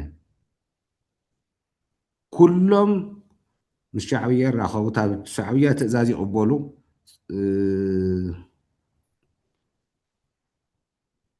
ብኡ መሰረት ድማ በተወሳነ መሰረት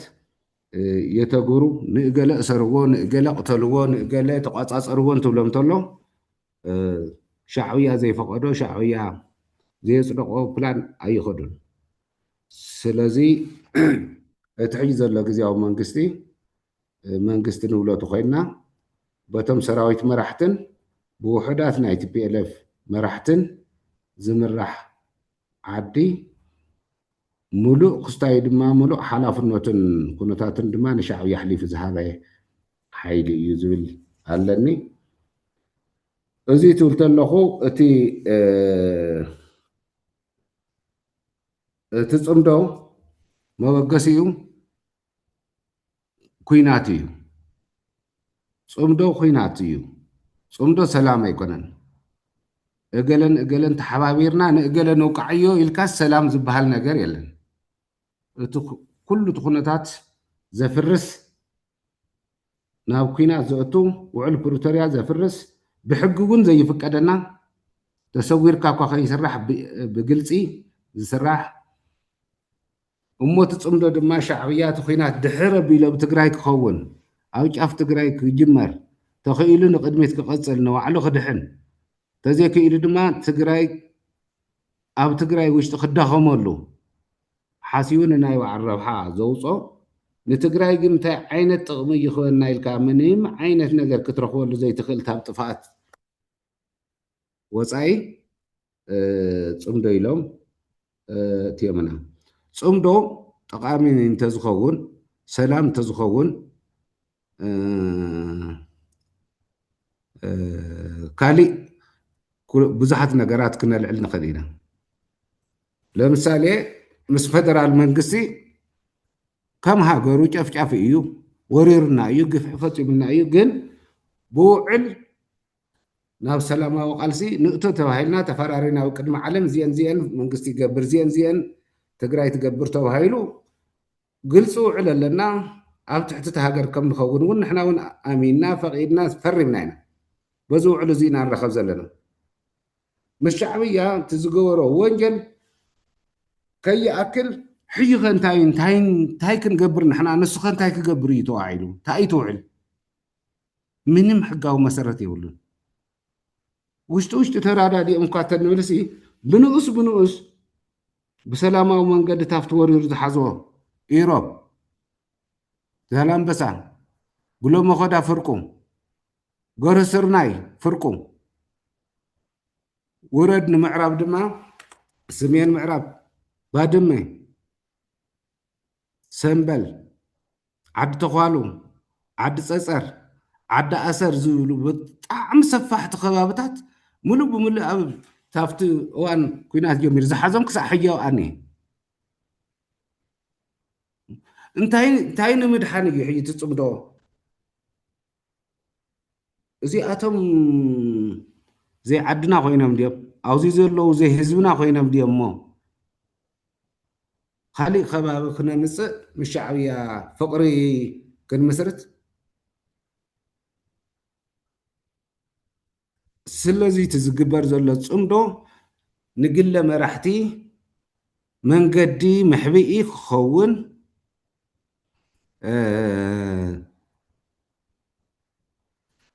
ንምኽኣል ዳ እምበር ንህዝብና ዝጠቅም ነገር ምንም ዓይነት ነገር ኣይረአየንን ፅምዶ ሙሉእ ብሙሉእ ምስ ሰራዊት ኢትዮጵያ ወይ ምስ ኢትዮጵያ ክዋግአና ዝገብር ስለ ዝኾነ እቶም ዘይምለስናዮም ናይ ብኢትዮጵያ ሰራዊትን ካልኦት ሓይልታትን ዝተታሕዙ ከይነምልስ እውን ሙሉእ ብሙሉእ ክንስእን እውን ዝገብር እቶም ናይ ሻዕብያ ድማ ብፍቓድና ዝሓዞም ድማ ብፍቓድና ሂብና ጥራሕና ክንቀሪ ዝገብር ኣብ ልዕሊኡ ኩናት ተኸፊቱ ድማ ትግራይ ዓውደ ውግእ ዝገብር ምንም ዓይነት ረባና ዘይብሉ ነገር ስለ ዝኾነ ብፅንዓት ንቀወሞ እምበር ሰላም ተኮይኑ ምስ ህዝቢ ኤርትራ ሰላም ምግባር ምስ ካሊእ ህዝቢ ሰላም ምግባር ኣነ ምንም ተቃውሞ የብለይን ህዝቢ ንህዝቢ ምርኻብ ተቃውሞ የብለይን ግን ሕሰት እዩ ህዝቢ ንህዝቢ ኣይኮነን ውድብ ሙሉእ ዓቕሙ ሰራዊት መራሕቲ ብሙሉእ ዓቕሞም ሓደ እዩ እቲ መንግስቲ ንብሎ ንሱ እውን ሙሉእ ብሙሉእ ዝሳተፈሉ ፅምዶ እዩ ናይ ወንጀለኛታት ፅምዶ እዩ ናይቶም ንህዝቢ ትግራይ ኣጨኒቆም ኣሳቂኦም ሒዞሞ ዘሎ ሓይልታት ፅምዶ እዩ እምበር ፍታሕ ይኸውን እዩ ተባሂሉ ተሓሲቡ ዝኾነ ኣይኮነን ካብዚ ወፃኢ ግን ቅድሚ ሕጂ እውን ሓራ ዘይወፁ ብሰሜን ኣከባቢ ዘለው ግዝኣትና ሓራ ዘይወፀ ህዝብና ብምዕራብ ዘሎ ብሰሜን ምዕራብ ዘሎ ብደቡብ ዘሎ ህዝብና ውሕስ ክኸውን انتخيلنا بسلامة وقالسي زي خوون تخوين دما حبيرنا سمرنا خمتانا يتمالي هلونا ناخن الرقاقص بصنعات زأمن كقالسون حجي يكونن كل شعب زوسن سبيه بوزي زدارادر يكون كل موصي يون أوزي زخانة نيرئيتو لأتقام سلازلنا يكوننا إذا يخبر زخيل بزترفه كمي جرنا نساقر زولنا هايلايت نعخاتكم بزح قبل يكلون زي انفورميشن سلا زخانه يدليكم ونيو كمي نساقر زولت كاواخم يصبعنا جن حدا كوبلا زخيل منقستي حج تقرا يبلان منم عينت ناي دحننت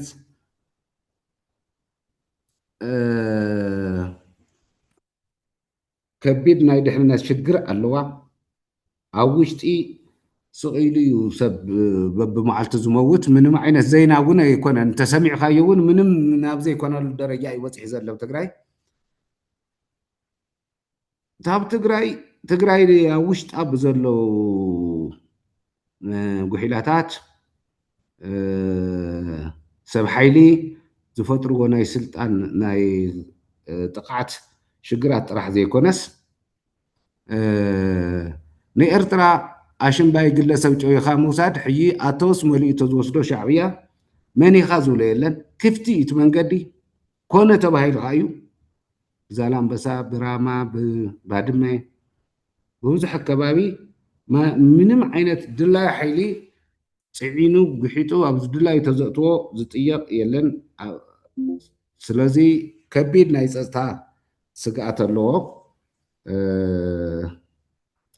ስለዚ መንግስቲ ዝከላኸለሉ መንግስቲ ድሕንነቱ ዘረጋግፅ ዝከታተል ዘረጋግፅ መንግስቲ የብልናን ቶሎ ክንምስርት ኣለና እየ ዝብል እዚ ከዓ ብጣዕሚ ሓቋፍን ገለልተኛ ኮይኑ ንዝቃወም ይኹን ንዝድግፍ ይኹን ካሊእ ይኹን ታብ ኩሎም ሓይልታት ዝተወፃፀአ ክኸውን ኣለዎ ኢለ ዝኣምን ካሊእ ናብ ደዋ ውግእ ከይነኣቱ በቲ ናታቶም ፕላንን ብናይ ደገ ድፍኢትን ናብ ደማዊ ኩናት ከይኣቱ ህዝብና እውን ክንከላኸል ኣለና እምቢ ብምባል ተጋደልትና መናእሰይና ህዝብና ኣብዚ ብፅንዓት ክቃለስ ክኽእል ኣለዎ ኢለ ዝኣምን ካሊእ ምስ ኣፈላላይና ክንከባበር ኣለና ሓድነትና እዩ መንገዲ ዓወትና ርኢና የለና ምንም ትምህርቲ የድልየናን ኣብ ብሄራዊ ረብሓና ሓደ እንተኮይድና መዓት ኣፈላላይ ናይ ውሽጢ ክህልው ይኽእሉ እዮም እቶም ኣፈላላይ ድማ ናይ ኣሕዋት ኣፈላላይ እምበር ፀላእን ፍትሃውን ኣፈላላይ ኣይኮኑን እዚኦም መጣፍእቲ ወይ ክንዋግአሎም ዝግበር ክንገብር የብልናን ክንከባበር ኣለና ምሁራትና ክነኽብር ኣለና ዓበይትና ክነኽብር ኣለና ውሉዳትና ክነኽብር ኣለና ሕጂ ምንም ዓይነት ቅጥዒ ዘይብሉ ዓብይ ንእሽተይ ንዓብየ የኽብር ዝኾነ ፖለቲከኛ ወይ ምሁር ሓደ ይጠቅም ኢሉ ፅሒፉ ሓሳብ እንተቕርብ ተሎ እቲ ካሊእ ሰብ እንታይ ማለት እዩ ከመይ ኢሉ ዝጠቅም ኢለ ክንዲ ምጥያቕ ሓንቲ ገፅ እውን ዘይፅሕፍ ከንቋሽሽ ይውዕል ስለዚ ፀሓፍካ ኣይፀሓፍካ ሰራሕካ ኣይሰራሕካ ትርጉም የብሉን ኢሉ ተስፋ ክቆርፅ ክሃድም ፀጉዑ ክሕዝ ይገብረና ስለ ዘሎ ዘይምክብባር ኣብዚ ዕርና ክንሰርሕ ኣለና እየ ዝብል ኩላትኩም ከም ትፈልጥዎ ዝኾነ ጌጋ ይሃለወና ኩልና ዝኾነ ጌጋ ይሃለውን ታብቶም ውንጥሕ ዝበሉ ጀጋንና ከም ንስየ ከምኒ ፃድቃን ከምኒ ጌታቸው ብዘለዎም ጉድለት ብዘይ ምሕረት ክንነቕፎም ኣለና ግን ከድዓት ጠላማት ናይ ካሊእ መሳርሒ ግዛዕ ምዛዕ እናተባሃሉ ዕድመኦም ሙሉእ ንህዝቢ ትግራይ ኢሎም ዝጋደሉ ጌጋ እንተልይወን ኣብ ክንዲ ፈሊኻ ክብሪ ሂብካ ንዓኣተን ምንቃፍ ከምዚ እንዳንቋሸሽካ ጅግና ክትረክብ ንዓደይ ዋጋ ክኸፍል ኢሉ ሰብ ክሰርሕ ስለዘይገብር ምክብባር ዓብዪ ቦታ ክንህቦ ኣፈላላይ እውን ምንም ናይ መፃልኢ መንገዲ ከም ዘይኮነ ክንርአ ኣለና ኢለ ይኣምን እዚ እንተዘይፈቲሕናየስ ምንም ዓይነት ክንደማመፅ እውን ስለዘይንኽእል ካሊእ ኣብ ሃገር ይኹን ኣብ ዓለም ተደላይነትና ክነዕቢ ሓድነትና ናፍቲ ነበሮ ናፍቲ እዋን ቃልሲ ዝነበረና ክብሪ ክንምልሶ ምእንታን ተደላይነትና ክነዕበልና እንተዘይኮይኑ ቋሒሉ ዝርአና ሰብ እውን የለን ንባዕልትና ዘይተኸባበርና ካሊእ ዓለም ከኽብረና ኢትዮጵያ ከኽብረና ኤርትራ ከኽብረና ይኽእልን ተደላይነትና ክነዕቢ ሓድነትና ክነጠንክረለና ይብል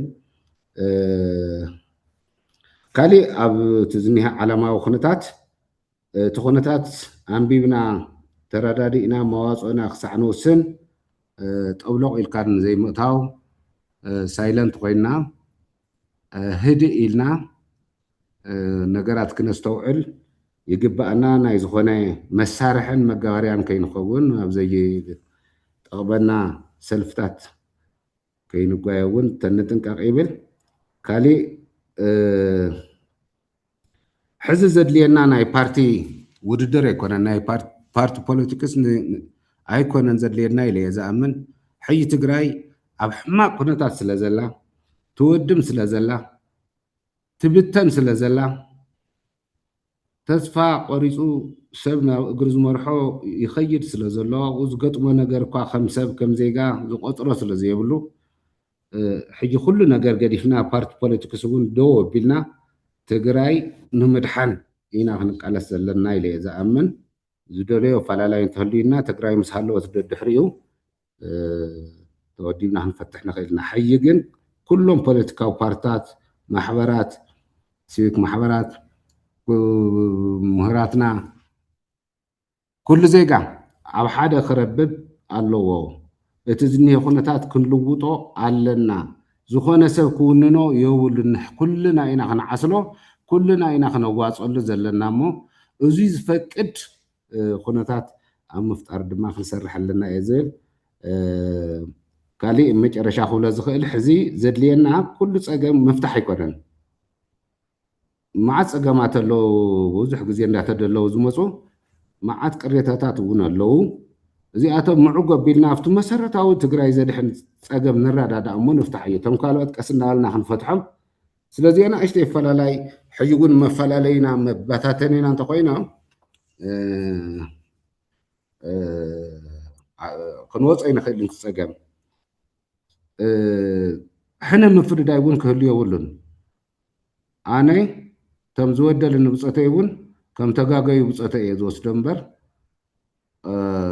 ፀላእቲ ገይረ ንዕኦም ተዘይቀተልኩ ወይ ክቐትሉኒ ወይ ከምኡ ኣይኣምንን ከምኡ ጌርካ ዝፍታሕ ፀገም ኣሎ ኢለ እውን የብልን ቅር ክብለኒ ይኽእል እዩ ንውልቀይ ግን ምእንተ ህዝቢ ትግራይ ናይ ውልቀ ፀገመይ ውሕጥ ኣቢለ ሕዩ እውን ዝሰምዑ እንተኮይኖም ኣብ ጎኒ ህዝቦም ክስለፉን ለውጢ ክመፅእ ክድግፉን ይምዕዶም ንምፀተይ ኣነ እውን ዓቕሚ ረኺበ ምስ ካልኦት ብፀተይ ኮይነ እዚ ኩነታት እዚ ክቃለስ ትጠልብ ተለኹ ምእንተ ህዝቢ ትግራይን ህዝቢ ትግራይ ምቹው ኩነታት ካብ ምፍጣር ሓሊፉ እንዳሳደድኩ ሰባት ተመሊሰ ከጥቅዕ ጉድኣት ከብፅሕ ኣነ እውን ኣይምነን ኩልና ከዓ ከምኡ ከም ንገብር ተስፋ ይገብር የቐኒየለይ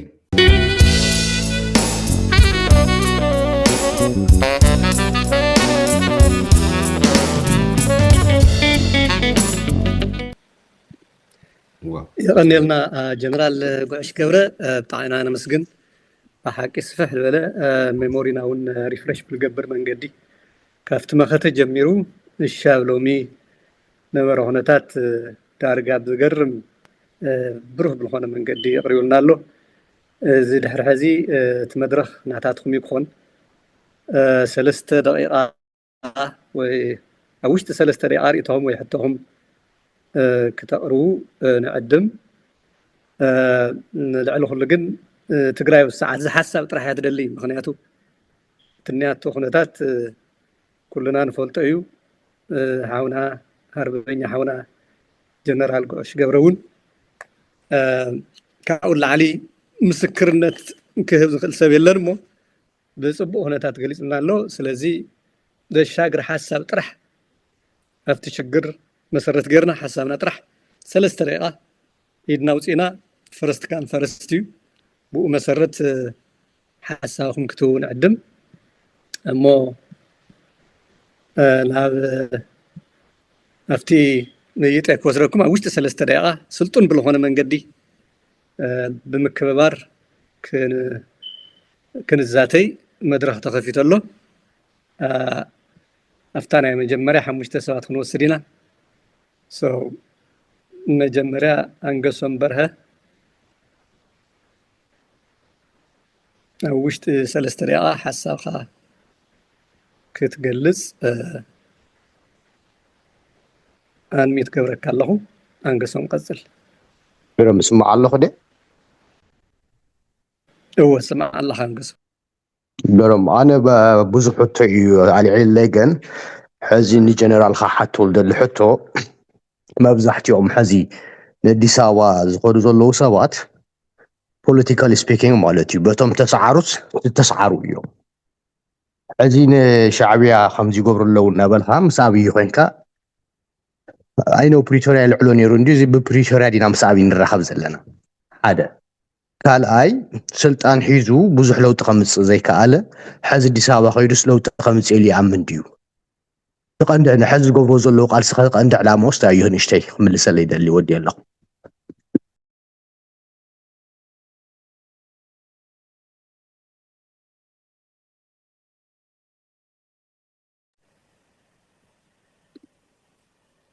Thank you. قلنا أنقسم تن حتوتات جنرال قعش ما استوشى حزمه ده حارت مربي الخاتم اللسانيها كابزو أتلو آيفون تبل مانيها رينم جورو ما بعلها آيفون كأو تزاربهم ما يدخل مورودهم أنتي تقص على السبت أشمهم جورو مالتي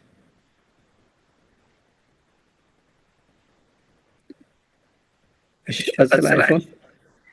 أشبر أنا يتخلى أبيه تفقيت كارلي حنت حتصار حتون ياتني ماشي إيشي للجنرال حنت تياقت أيو دحرتي تو بريتوريا مفرام كم أيوتو ناي ميليتري هايراركي تمسريتو من كم مالت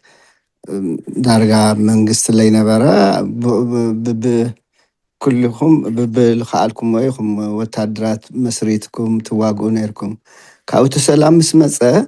ترى هيراركي لعلواي تحتواي نايل تفعلالي أرمتات عززتي كما ينسو تمسريتو تلعلنا من كم بسمع ديو بأندرستاندينج ديو بخم أيو نسو تمسريتو لبليو يعني اللي thank you يعني اللي منقصت كأو مقصال سالساي I think تسفاي يدخوزي هالها أن ميتقبركاي أسأل تسفاي تسفاي أنا دي خالق تسفاي هو اوكي يعني اللي سلتوها بنعدل جنرال قعش قاشانا خوين كاس اللي قروكا كابل بيه مسكن نتوخشاب هز قوركا يوستواز قخاب قدم جميرو بولعنات كا جميرو افتنا ايتيو ارترات اورنات في الله كا اوزانا حز قوركا يا كافتوم قربات بقى ناي مغيرو نطبي أستواص زغورو وفيات تغاور حدا إخامو نزي عبي برن مسغانان علني ازي مسول كوتا حانت حطوي مالت اتو فاز بسفح ذي نغار كان ناخستاي سويلو بالعلع نسمعو نيرنا اينا اوفرول نسمعو نيرنا اينا جن كافتو بعلوانا ان ديتيل كتسمعو انت لها خعاتو تاريخ بتعمي يحزن لبخاون تنكفيو تجرايسي أمنتاي سؤالك أفدق بقى هاو بلا جدل سؤالات تقريبا خمسة لا نخت تفون دعي نالوات أز قلت لا عما وتست جرايت بحالون دخت لون يا زبلك أيما ኣብዚ ናፍቲ ፍታሕ ክንመፅእ እንተለና ሲ ዞብ ትግራይ ዘሎ ሓይሊ ንሪኦ ዝነገርከና እዩ ክሻብ ሕዚ እውን ዝተዓዘብናዮ ነገር እዩ በቃ ናይ ስልጣን ጉዳይ እዩ ናይ ሃፍቲ ጉዳይ እዩ በቃ ማይ ዌይ ኦር ደ ሃይዌይ ብሓይሊ ብረት ኩሉ ድላዩ ዘፈፀመ ሓይሊ እዩ ምንም ኣፈላላይ ዝፈቅድ ኣይኮነን ብተግባር ኣባኹም ኣብ ጀነራል ፃድቃን ተረኣየ ነገር እዩ ሕዚ ሓይሊ እዚ ሲ ከመይ ጌርካ እዩ ማለት ክሻብ ሕዚ ተጠቢሩ ተለሚኑ ብሽምግልና ብኩሉ ነገር ምንም ከምዘይሰምዕ ካብኡ ሓሊፉ ምስ ሻዕብያ እውን ፅምዶ ጀሚሩስ ናብ ካልእ ምዕራፍ እዩ ዘሎ ስለዚ ከመይ ጌርካ እዩ ክፍታሕ ክመፅእ ብሓይልን ጥራሕ ኣፈላላዩ ዝፈትሕ ሓይሊ ይቕረታ ግብረለይ ካብ ቀደም ጀሚሩ ቱ ባህልኩም ከምኡ ስለዝኾነ እዚ ሓይሊ እዚ ከመይ ገይሩ እዩ ኦል ኦፍ ሳደን ናብ ርግቢት ተቐይሩስ ኣፈላላዩስ በቃ ደው ኢሉ ሓሲቡስ ድሓን ናብ ውኑኡ ተመሊሱስ ናብ ቁኑዕ መገዲ ከምሪሑ ኢልካ ተሓስብ ዲኻ እንታይ እዩ ዋትስ ዘ ዌይ ፎርወርድ እቲ መዋፅኦሲ ዘቕበፀ ሓይሊ ምንም ዘቕበፀ ሓይሊ ምንም በቲበሎሲ ለቢሙስ ናብ ሰላማዊ መንገዲ ዝመርፅ ሓይሊ ይኮነ እዚ ሓይሊ እዚ ከመይ ጌርካ ኢኻ እሞ ብኸመይ እዩ ክዕር ዝኽእል ኣብዚኣ ሪፍሌክት ትገብር ዝብል ስታይል ለማ ታንክ ዩ ቨሪ ማች يقنيلي دكتور تسفاي بمقصال محاري كاب العالي بتاعتي بتاع ترين مسرتي غفاد اللهم زال لكم ساعة تهليهم انتشنال كي مسلوكم يقرأت عنا محاري قتل أنا ميتقبر كاي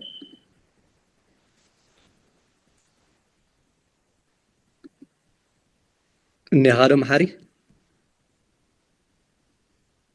والله اوكي ايش مجمراتي اللي توم اورجنايز قالكم كانت بي سايلنت لجنرال قعوش مقباسكم بتعام تمسكونو بالعابي دما لجنرال قعوش لتقراي هزوي لتقراي القورو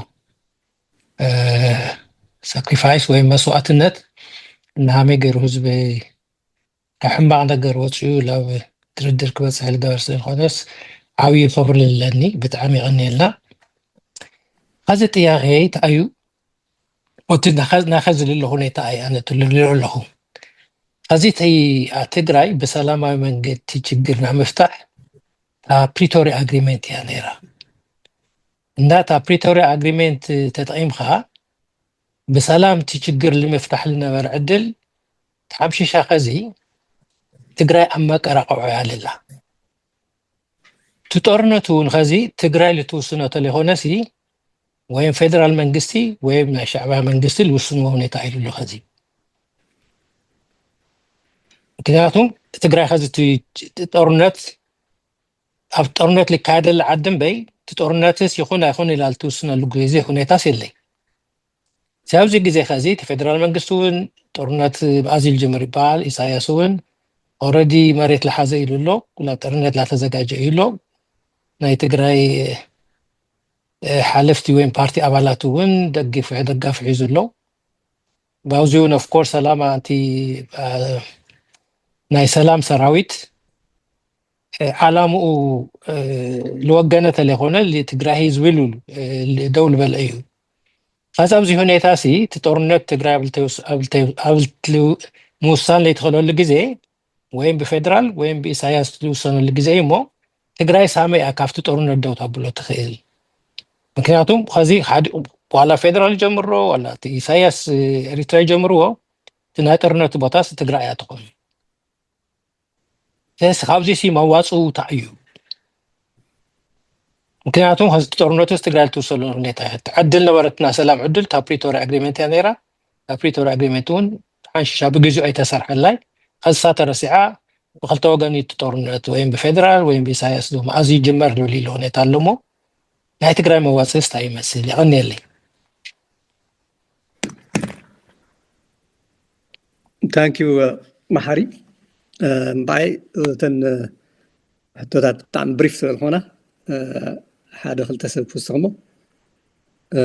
جنرال قعش ملس كبنايو مكاوز قتلو مامي تبل سلكي أنميت قبري مامي يغني اللي أنا حنتي حتى زلاتني نجنرال قعش برقص جقنا ناتا على سينا زحلفة اتقالسون جقنا على سعيد أبزي حس ساعات كن بستفتصم يفتصم زحلو كم جنرال قعش بزح تاريخ زحلفة أبزي حس ساعات حزب تقراي موات أبسانلو قديف كايو نابس إلا أمتهاو بخمي يتممارس توسيد زبل مخنياتو تمالي جنوسايد فتصملنا أدو تقراي بزح سقاي زبصحت إلا ألنا نابزي تمليس كامتهاو ناي حزب تقراي تمالي موات أو كفتر يلو بزح دقون صدرون زودئ قديف كانابس إلا أمتقع ناو حسوة تاخبل كلو بخمي ملكعيو أب تقراي تنكيرو تقالي سوق سعر زي مخال نمنتاي كأيزيو نموسان بقيعو نري أزلنا ودعو نتاتون نابس ألاتنا خيدو انتاي يكون اللوس كجنزب اللو زي كألا نمنتايو كم تقراواي كم تقرالاي كم افتقال سوون زنبري أبزح الساعات قمزيل كا نابس ألا أخير كاخت الزاربس بحكي بعال تسفايك مرحوان كري إخوان محفردة يخونن نتتاريخ يستيقظ له نمنتاي خزي وسين تانكي أغني اللي نزهوكم من عدل عندنا بمقصال عالم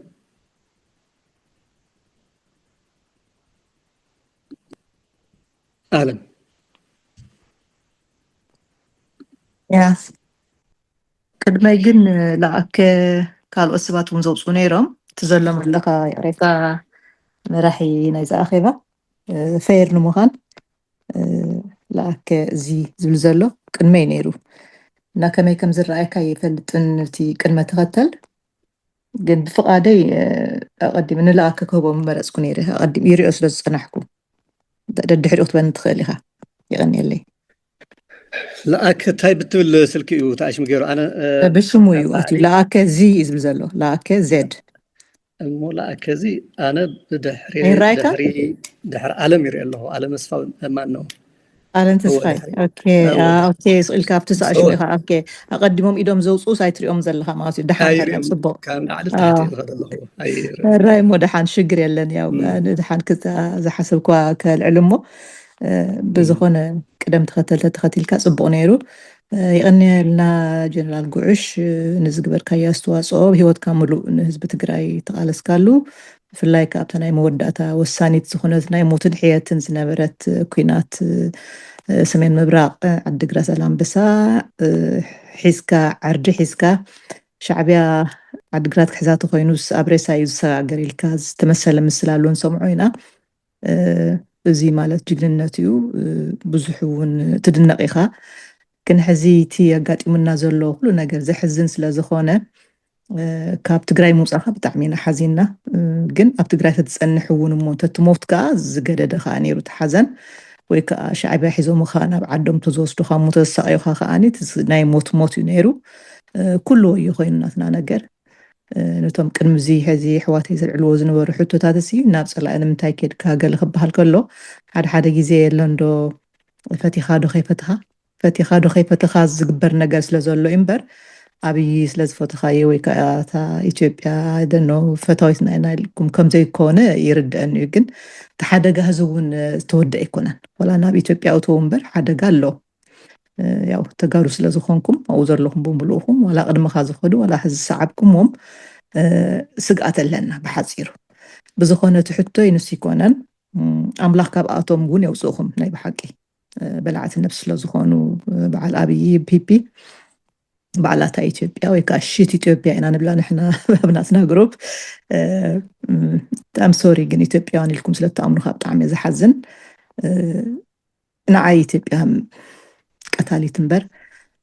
فتاويت ويكا عد خوينا يتفلتن سحالة عمتات راح زي كونس ناي كرم زي تاريخنا وني مسكرايو كحصر مئنتان جن حدا توم مسخات مرحوم زنبركا أرمي 15 كتفلهم كلها أم من تاي سمعت قديف كيوم كيدكا ዓይነት ቃንዛ ይስምዖም ኣሎ ብሓፂሩ እቲ ንኣኻ ደጊፉ ዝቃለስ ዝነበረ ሰራዊት ኣብ ምንታይ ኩነታት ገዲፍካዮ ብሓፂሩ እቲ ካልኣይ ምናልባሽ እውን ናብቲ ናይ ሕወሓትን ናይ ትግራይ ፖለቲካን ተበላሾ ምዃኑ ጥራሕ ዘይኮነስ ብስሩ ትስኻ ዝገበርካዮ ኣስተዋፅኦ ኣብ ሰሜን ምስራቅ ትግራይ ንዝገበርካዮ ተቃውሞን ናይ ሓየት ተቃላሳይነትን ሻዕብያ ብዚኣ ቂም ሒዞምልካ ድዮም ምናልባሽ ንዓኻ ክእስሩኻን ክጨውዩኻን ክቐትሉኻን ዝሓስቡ ቀሊል ነገር ክመስል ይኽእል ግን ኣይኮነን ምክንያቱም ሻዕብያ ሕነ ንምፍዳይ ዘይገብርዎ ነገር የለን ንሱ ተወሳኺ እዩ ኢለ ስለዝሓሰብኩ እየ ማለት እየ ብዘይካ እቲ ናይ ቲፒኤልኤፍ ብስሩ ኣሰራርሓ ናይ ሻዕብያ ቂም እውን ምዋፅእ ኮንካ እውን ዕላማ ተጌርካ ክትኮን ትኽእል ኢኻ ዝብል ጥርጣሬ ኣለኒ ብድሕሪኡ እቲ ናይ ትግራይ ዝመፅእ እንታይ ክንገብር ኢና እንታይ ክገብር ይግብአና ዝበሃል ነገር ከም ዝበልካዮ ናይ ኩልና ክንምልሶ ዝግብኦ ሕቶ ስለዝኾነ ካብኡ ድሓን ነፃ ክገድፈካ እዚኣ ኢለ ኣኽለኒ ንግዚኡ ይቐኒየለይ يقنلي إمو كخاليت متحساسبيت تبت تريني كابل على تحت ورد الله على مصورين دحر تم قدامت دحريت تم دحروت مقدمت غيرت هوينا زون it's not intentional هم سلازرين تراحينا thank you متحساسبي في زحفتي إمو I think بزح زبالة حتى وسيدنا لنا مجمري زين جنرال قوش زين ملسة هذا النمو مورا هذا النمو دحري لما نفتن قصلتي خالي تزور نقصل مالتي جنرال قوش دحرت سمعنا لها هو سمع له